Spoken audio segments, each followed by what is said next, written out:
charge, and I don't know how much is going to last. So today I'm going to be reading you another story from this Tales of Horror by Edgar Allan Poe.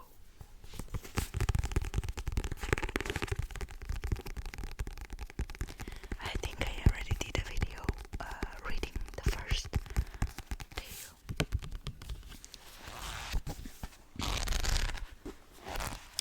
So now we are gonna go with another one. And this one is called MS Found in a Bottle. Okay, sorry. Okay, so let's start. Of my country and of my family, I have little to say. Ill usage and length of years have driven me from the one and estranged me from the other. Hereditary wealth afforded me an education of no common order, and a contemplative turn of mind enabled me to methodize the stories which early study very diligently garnered up. Beyond all things, the works of the German moralists gave me great delight, not from any ill-advised admiration of their eloquent madness, but from the ease with which my habits of rigid thought enabled me to detect their falsities. I have often been reproached with the aridity of my genius. A deficiency of imagination has been imputed to me as a crime, and the Pyrrhonism of my opinions has at all times rendered me notorious. Indeed, a strong relish for physical philosophy has, I fear, tinctured my mind with a very common error of this age. I'm in the habit of referring occurrences, even the least susceptible of such reference, to the principles of that science. Upon the whole, no person could be less liable than myself to be led away from the severe precincts of truth by the ignis fatui of superstition. I have thought proper to premise thus much, lest the incredible tale I have to tell should be considered rather the raving of a crude imagination than the positive experience of a mind to which the reveries of fancy have been a dead letter and a nullity. After many years spent in foreign travel, I sailed in the year 18 from the port of Batavia, in the rich and populous island of Java, on a voyage to the archipelago islands. I went as a passenger, having no other inducement than a kind of nervous restlessness which haunted me as a fiend.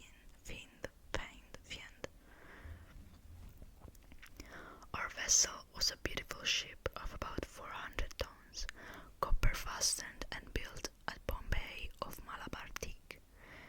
She was freighted with cotton wool and oil from the Lashadif Islands.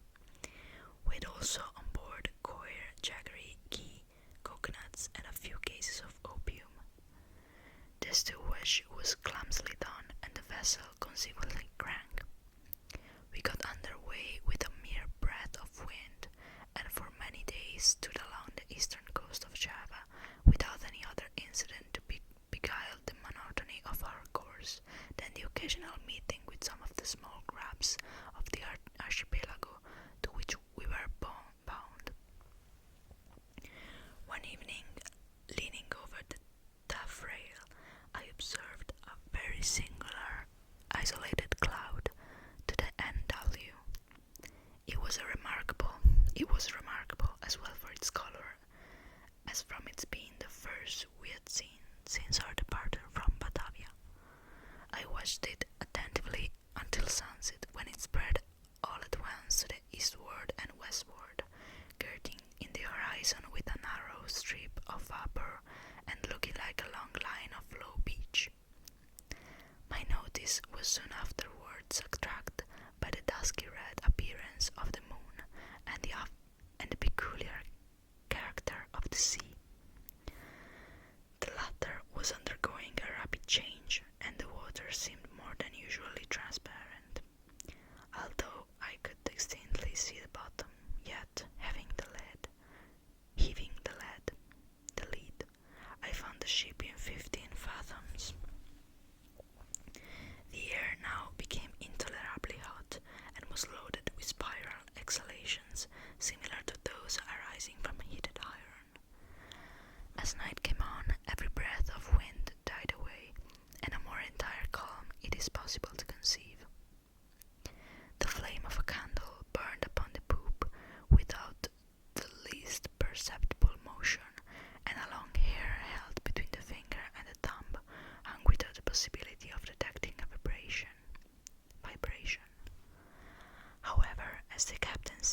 watch was set, and the crew, consisting principally of Malays, stretched themselves deliberately upon deck.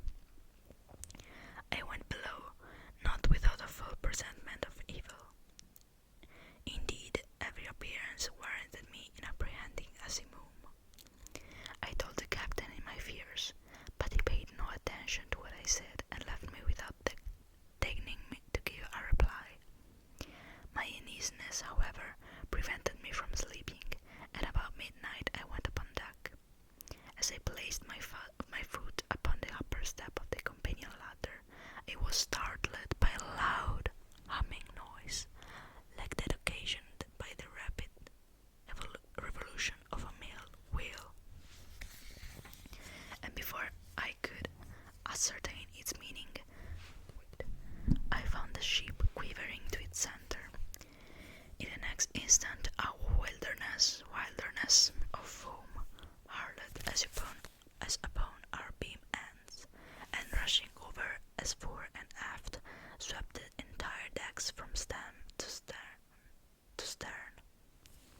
The extreme fury of the blast proved, in a great measure, the salvation of the ship. Although completely waterlogged, yet as her masts had gone by the board, she rose, after a minute, heavily from the sea, and staggering a while beneath the immense pressure of the tempest, finally righted. By what miracle I escaped destruction, it is impossible to say. Stunned by the shock of the water, I found myself, upon recovery, jammed in between the stern post and rudder. With great difficulty I regained my feet, and, looking dizzily around, was at first struck with the idea of our being among breakers so terrific, beyond the wildest imagination, was the whirlpool of mountainous and foaming ocean within which we were engulfed.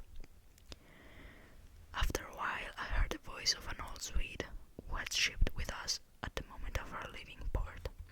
I hallooed to him with all my strength, and presently he came reeling aft. We soon discovered that we were the sole survivors of the accident. All on deck, with the exception of ourselves, had been swept overboard.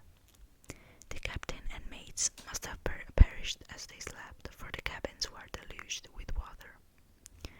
Without assistance, we could expect to do little for the security of the ship, and our exertions were at first paralyzed by the momentary expectation of going down.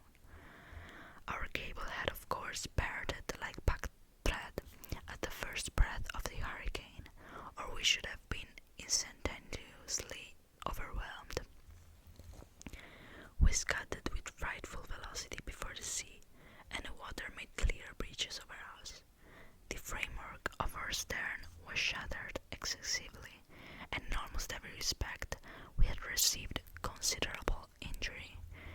But to our extreme joy we found out the pumps unchoked, and that we had made no great shifting of our ballast. The main fury of the blast had already blown over, and we apprehended little danger from the violence of the wind, but we looked forward to its total cessation with dismay, while believing that, in our shattered condition, we should inevitably perish in the tremendous swell which would ensue. I did a change because my back was hurting, so I did a change in the setting. Let's get back reading. But this very just apprehension seemed by no means likely to be soon verified.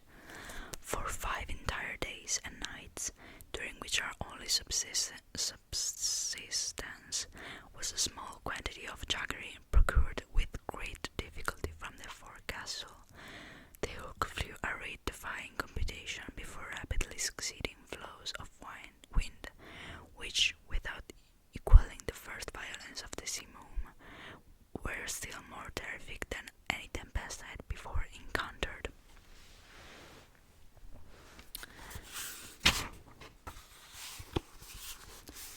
Our course for the first 4 days was, with trifling variation,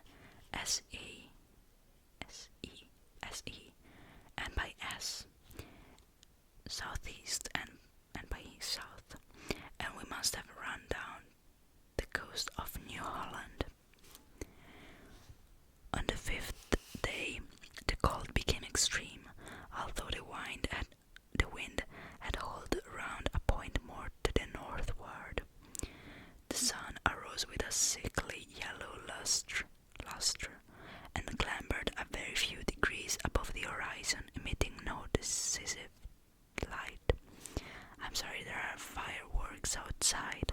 I hope you don't hear them. There were no clouds apparent, yet the wind was upon the increase and blew with a fitful and unsteady fury. About noon, as nearly as we could guess, our attention was again arrested by the appearance of the sun. It gave out no light properly so called, but a dull and sullen glow without reflection, as if all its rays were polarized.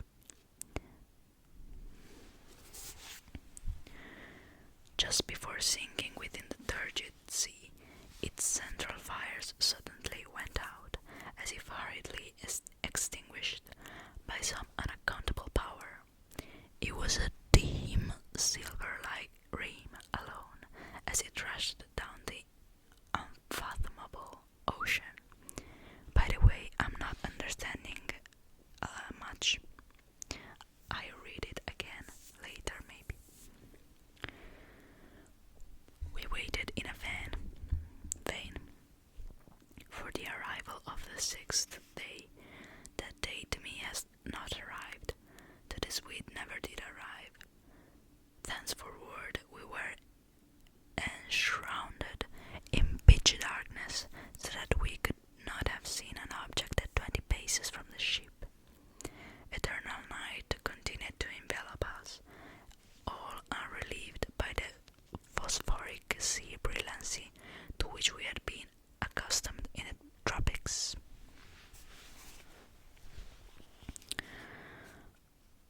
We observed, too, that although the tempest continued to rage with unabated violence, there was no longer to be discovered the usual appearance of surf or foam which had hitherto attended us. All around were horror and thick gloom, and a black sweltering desert of ebony. Superstitious terror crept by degrees into the spirit of the old Swede, and my own soul was wrapped in silent wonder. We neglected all care of the ship as worse than useless, and securing ourselves as well as possible to the stump of the mizzenmast, looked out bitterly into the world of ocean. We had no mean of calculating time, nor could we form any guess of our situation. We were, however, well aware of having made farther to the southward than any previous navigators, and felt great amazement at not meeting with the usual impediments of ice. In the meantime, every moment threatened to be our last. Every mountainous billow hurried to overwhelm us. This well surpassed anything I had imagined possible, and that we were not instantly buried is a miracle.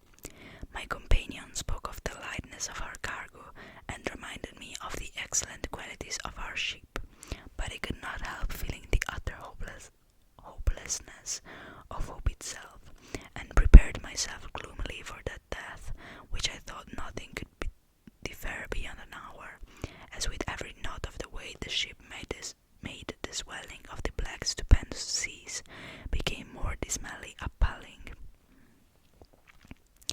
At times we gasped for breath at an elevation beyond the albatross. At times became dizzy with the velocity of our descent into some watery hell, where the air grew stagnant and no sound disturbed the slumbers of the kraken. We were at the bottom of one of these abysses when a quick scream from my companion broke fearfully upon the night. "See, see!" cried he, shrieking in my ears. "Almighty God, see, see!" As he spoke, I became aware of a dull, sullen glare of red light which streamed down the side of the vast chasm where we lay, and threw a fitful brilliancy upon our deck.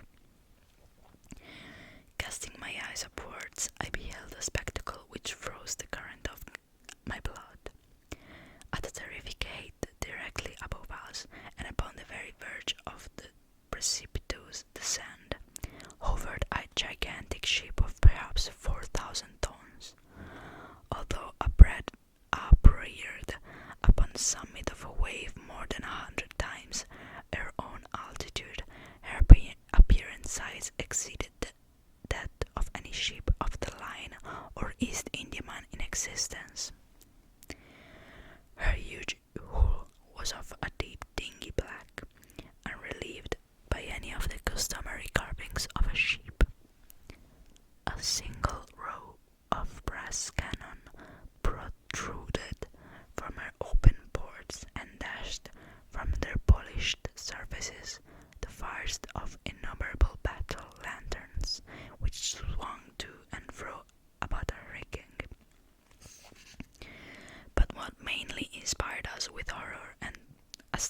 was that she bore up under a press of sail in the very teeth of a supernatural sea and of that ungovernable hurricane. When we first discovered her, her bows were alone to be seen as she rose slowly from the dim and horrible gulf beyond her. For a moment of intense terror, she paused upon the giddy pinnacle, as if in contemplation of her own sublimity, then trembled and tottered and came down. At this instant I know not what sudden self-possession came over my spirit. Staggering as far aft as I could, I awaited fearlessly the ruin that was to overwhelm.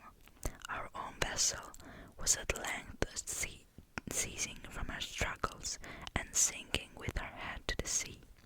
The shock of the descending mass struck her consequently in that portion of her frame which was already under water, and the inevitable result was to hurl me with irresistible violence upon the rigging of the stranger. As I fell, the ship hove in stays and went about, and to the confusion ensuing I attributed my escape from the notice of the crew. With little difficulty I made my way unperceived to the main hatchway, which was partially open, and soon found an opportunity of secreting myself in the hold. Why I did so I can hardly tell. An indefinite sense of awe, which at first sight of the navigators of the ship had taken hold of my mind, was perhaps the principle of my concealment. I was unwilling to trust myself with a race of people who had offered to the cursory glance I had taken so many points of vague novelty, doubt, and apprehension. I therefore thought proper contrive a hiding place in the hold. This I did by removing a small portion of the shifting boards in such a manner as to afford me a convenient retreat between the huge timbers of the ship.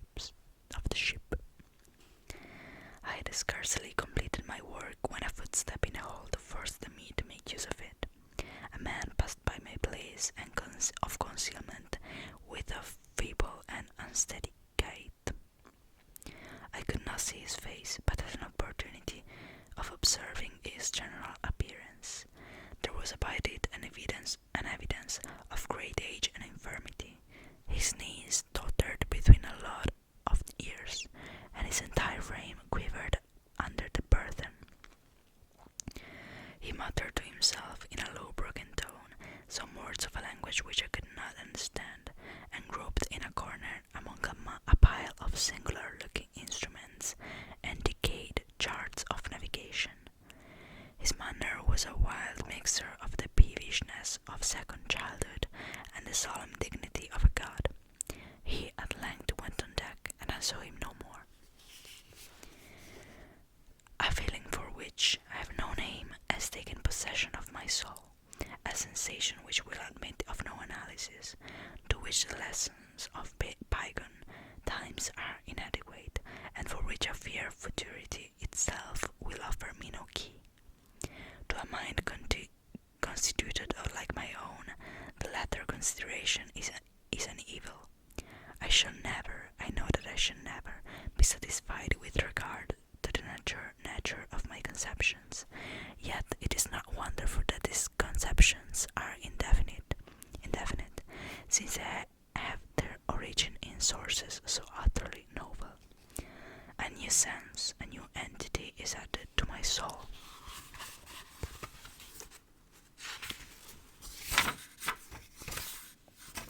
It's pretty long. It is long since I first trod the deck of this terrible ship, and the rays of my destiny are, I think, gathering to a focus. Incomprehensible man, wrapped up in medications of a kind which I cannot divine, they pass me by unnoticed. Concealment is utter folly on my part, for the people will not see. It is but just was now that I passed directly before the eyes of the maid.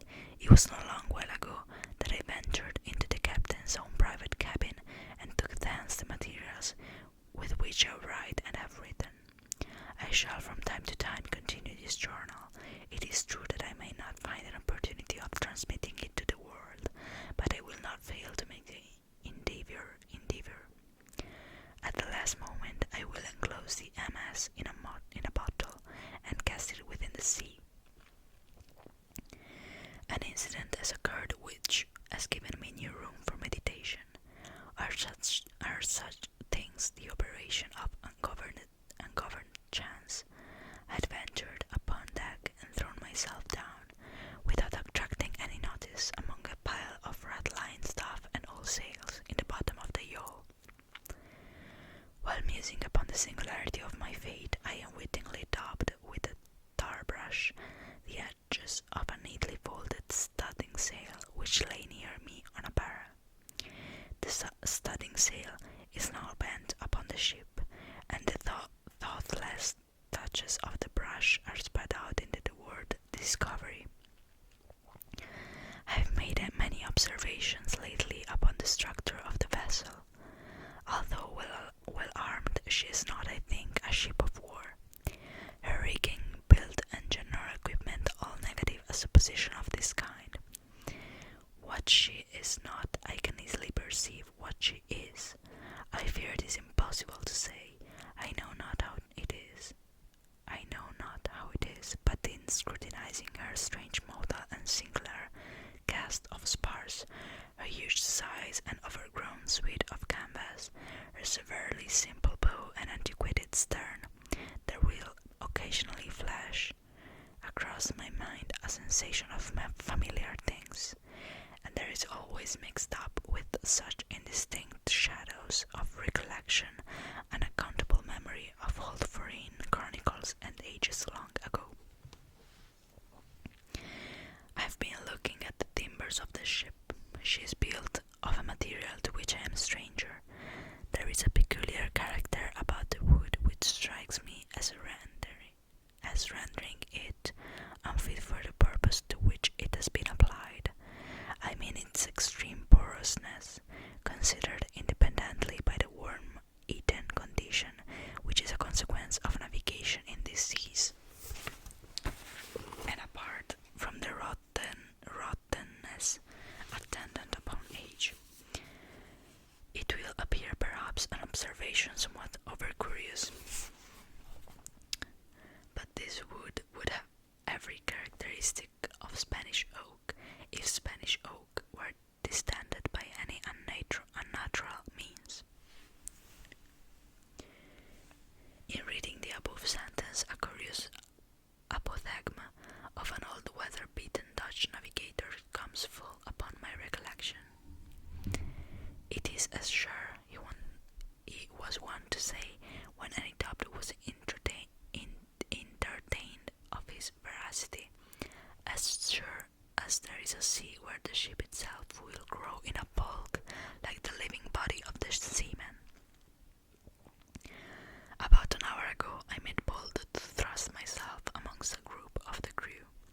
They paid me no manner of attention, and although I stood in the very midst of them all, seemed utterly unconscious of my presence.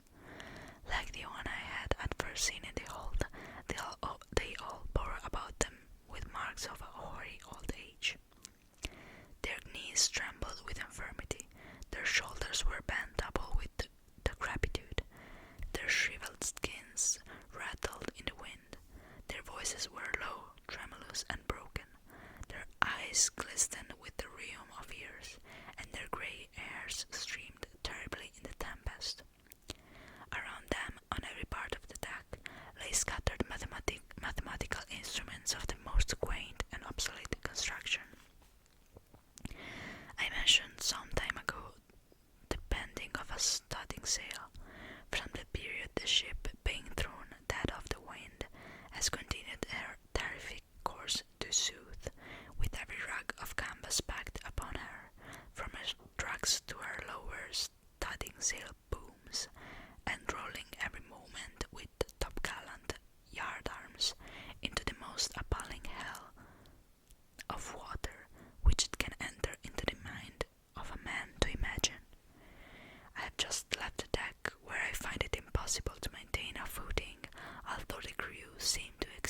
the influence of some strong current or impetuous undertow.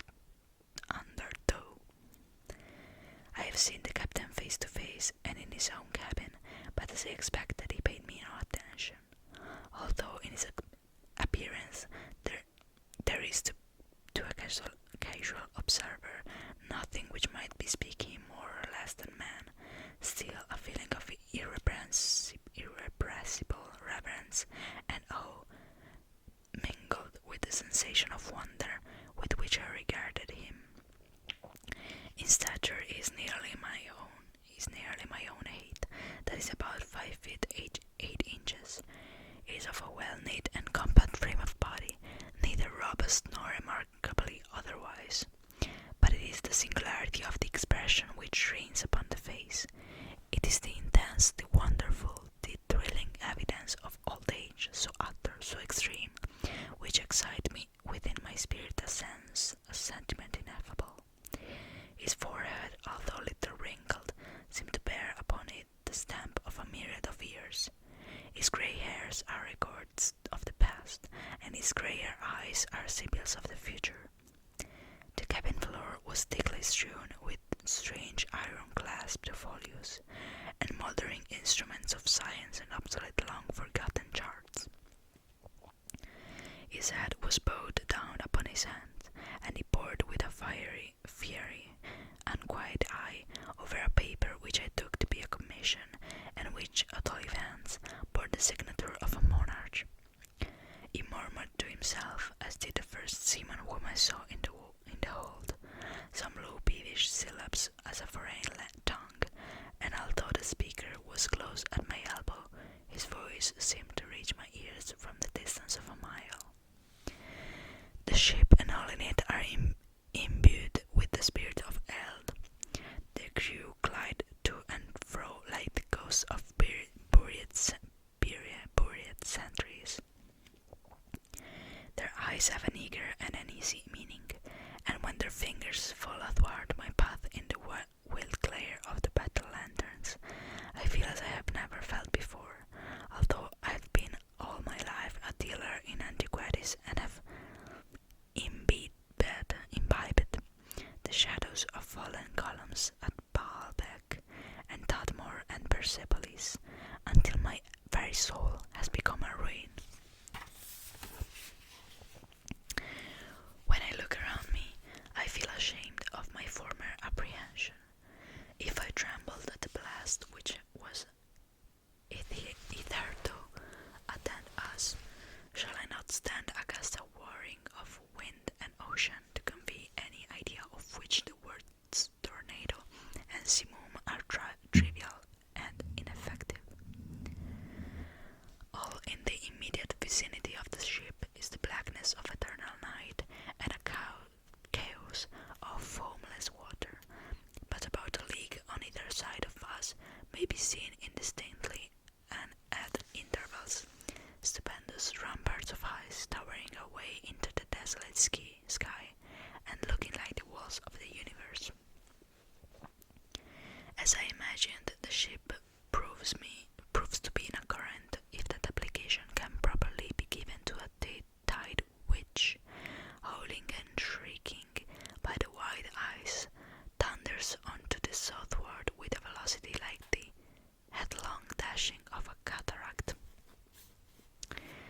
To conceive the horror of my sensations is, I presume, utterly impossible, yet the curiosity to penetrate the mysteries of these awful regions predominates even over my despair, and will reconcile me to the most hideous aspect of death.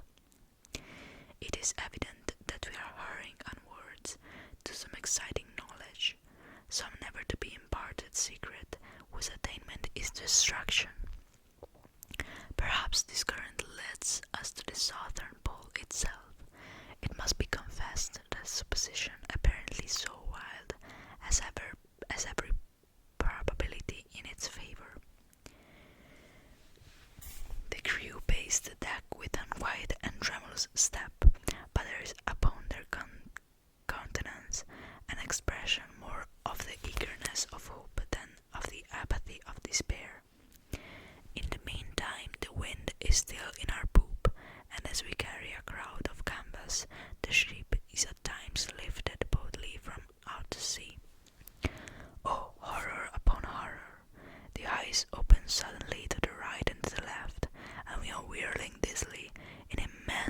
concentric circles round and round the borders of a gigantic amphitheater. The summit of whose walls is lost in the darkness and the distance, but little time will be left me to ponder upon my destiny. The circles rapidly grow small. We are plunging madly within the grasp of the whirlpool, and amid a roaring and bellowing and thundering of ocean and of tempest, the ship is quivering, oh God, and going down. So this was the story. It was pretty long, and I didn't understand anything. So, because it's old English, I think, I don't know, a bit old. I didn't understand, but yeah, like I understand that this man is like in a boat and something happens, like he goes down, something like that, and there are old people. But yeah, so this was a long video, long, and I hope you enjoyed this video. Please correct me in the comments if I mispronounced something. Yeah, that'd be great. And I hope you enjoyed this video. If you did, leave a like, comment, and subscribe to the channel. And we'll see